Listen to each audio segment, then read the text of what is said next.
What's up guys, and welcome back to the channel. And on today's video we are talking about a shoe that has had a lot of hype. At least it's had hype in my own mind since I first saw it at TRE. But this is Nike's update to the Vomero. This is the Vomero 18. And to say there has been a lot of changes in the Vomero 18 would be an understatement. This is basically a whole new shoe. Let's get into it. Before we get started, I do just want to say that this video is in collaboration with my friends over at Roadrunner Sports. Now, Roadrunner Sports was good enough to send me this pair of the Nike Vomero 18 for the purpose of review. However, they haven't told me what to say. They don't have any editorial privileges, and all the thoughts and opinions are my own. With that said, you're going to be able to pick up a pair of the Nike Vomero 18 from Roadrunner Sports for $150. And of course, I'll place a link in the show notes below in case you want to pick up a pair for yourself. But get this, and you're probably not going to hear this again, but the Nike Vomero 18 has actually come down in price over last year. This year it's $150. The Vomero 17 last year was $160. So we're really heading in the right direction. Let's dig into the Vomero 18 and find out what makes it brand new. Well, by now you have probably heard that Nike is going to be streamlining their running line of shoes, and we're going to have several pillars. We're going to have the Structure, the Pegasus, and the Vomero. Now within each of those lines we're going to have three tiers. We're going to have the Icon, the Plus, and the Premium. This is the Icon version of the Vomero, and later this year we're going to be seeing the Vomero Plus and the Vomero Premium, so stay tuned for those. But this year the Vomero 18 has just grown up just a little bit, and now we have 46 in the heel,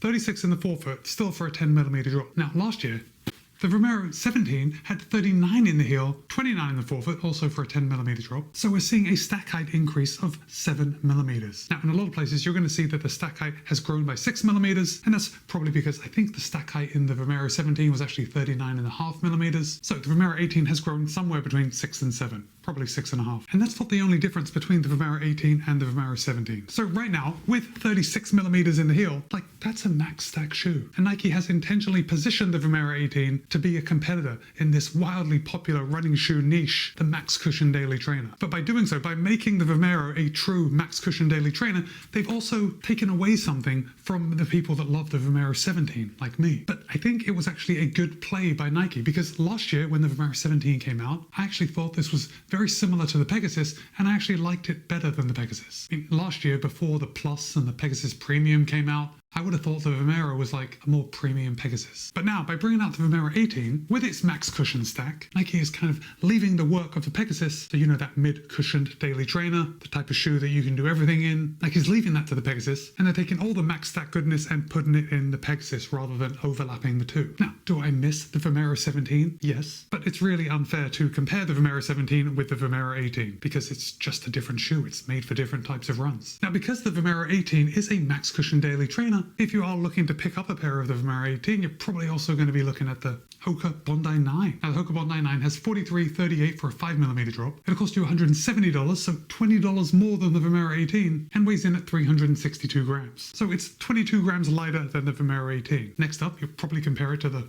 Asics Glide Ride Max. Now, the Asics Glide Ride Max will also cost you $170, so $20 more than the Vomero 18. We have 44.38 for a 6mm drop, but the Glide Ride Max only tips the scale at 349 grams, so that's 35 grams less than the Vomero 18. And finally, if we're looking at max cushion daily trainers, that search wouldn't be complete unless we compared it to the Brooks Glycerin Max. Now, the Brooks Glycerin Max has 45.39 for a 6mm drop. It'll cost you $200, so $50 more than the Vomero 18, and it tips the scale at 379 grams, so it's only 5 grams less than the Vomero 18. So it's pretty comparable. I mean, comparable in stack height and weight, not really price, right?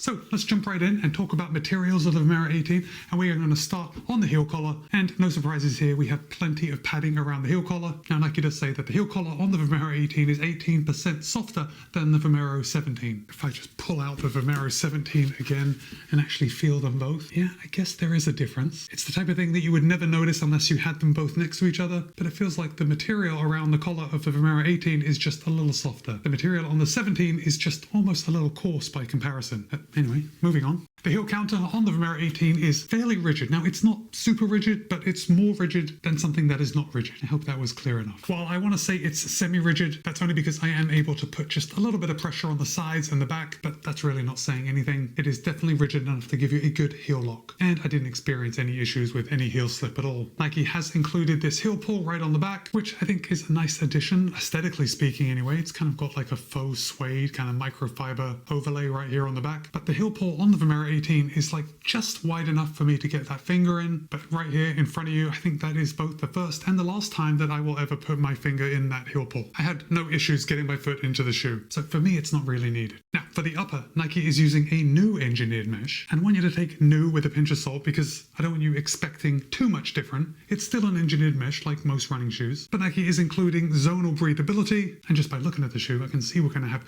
greater breathability across the toe box and then here on the sides. Gotta say the upper wasn't particularly warm. I definitely found it breathable enough. Oh, something else that Nike has added to the Vomero 18, and this is these overlays right here. Nike is calling this a haptic print, and it just adds a little bit of structure and stability to the upper. And we've got it right here on the lateral side and then again on the medial side. Yeah, it's just helping that upper stand up a bit to make the shoe more accommodating for your foot. The tongue on the Vomero 18 is super padded and thick. You know, I can't be surprised. The tongue fits the shoe. This whole package is very comfortable, and the tongue fits right in line with that. There is no lace loop on the front, but the tongue is gusseted, and just with the thickness and the gusset, the tongue is not going anywhere. I'd be very surprised if you ever heard of anyone that had tongue migration issues with the Vomero 18's tongue. As far as overlays go, yeah, we got the swoosh on both sides, got this haptic print, got that microfiber overlay coming around the heel. There's underlays coming around the toe box just to keep that off your foot, and then there is a little reinforcement right along the eyelet chain. But Nike is also using a type of fly wire. Oh, it's not really fly wire because fly wire tied into the rest of the shoe, but they're using kind of like a rigid bungee cord to tie those laces through for the eyelets. It looks pretty good. Of course, Nike has included this extra hole right at the top in case you wanted to do the heel lock lacing, and the laces are,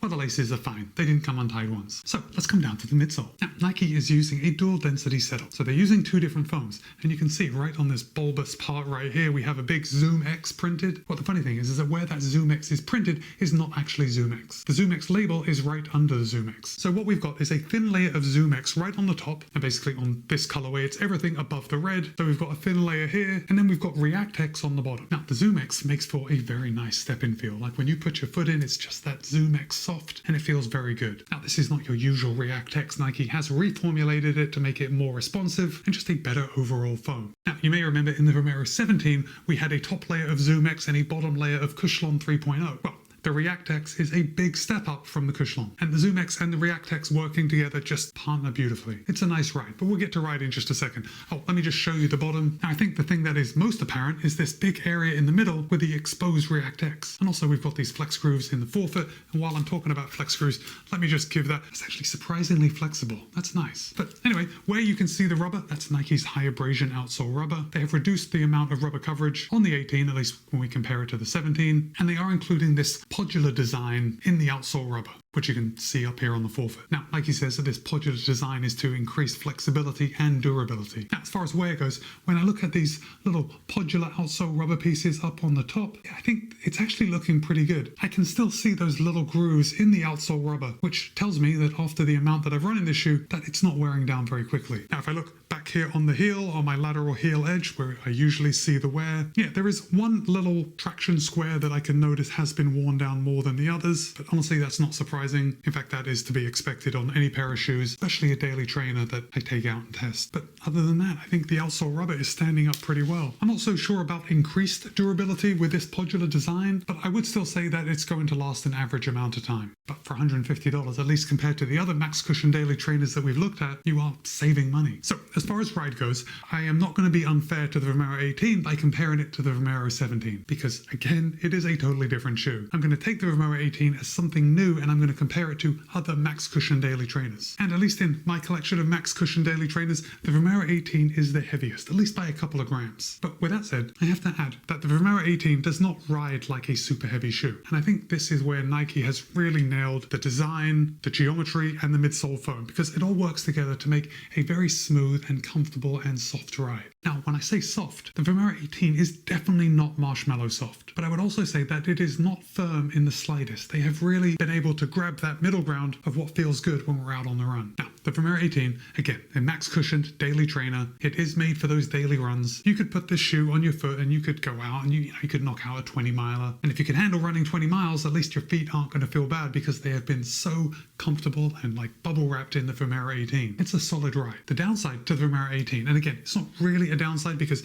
Nike has reinvented the Vomero, but I didn't find it very good at picking up the pace. Now, in my testing, all I did as far as speed work goes in the Vomero 18 was strides. So in any one one moment I never ran more than a minute fast in the Vomero 18. And of course I would stack several minutes on top of each other when I'm just doing very long strides or short intervals. And when I started picking up the pace and turning my legs over a lot faster, that's when the weight became apparent to me. I didn't think the Vomero 18 flowed very nicely at speed. And that's not because it wasn't a smooth ride, it certainly was. I think it ultimately came down to the weight and that I started to notice that I was bringing more weight and moving it quickly. Does that make sense? I mean, I don't want anyone to watch this video and think that I'm bagging on the Vomero 18, because if you were buying this shoe, you're buying it for comfort. You were buying it for those daily runs. Nike does have a whole suite of shoes that would work better for running fast. Of course, the new Zoom Fly immediately comes to mind, and the Pegasus Plus is an excellent option. But if you are looking for some smooth, comfortable miles, then you might want to take a look at Nike's Vomero 18. Oh, just a couple more things before I let you go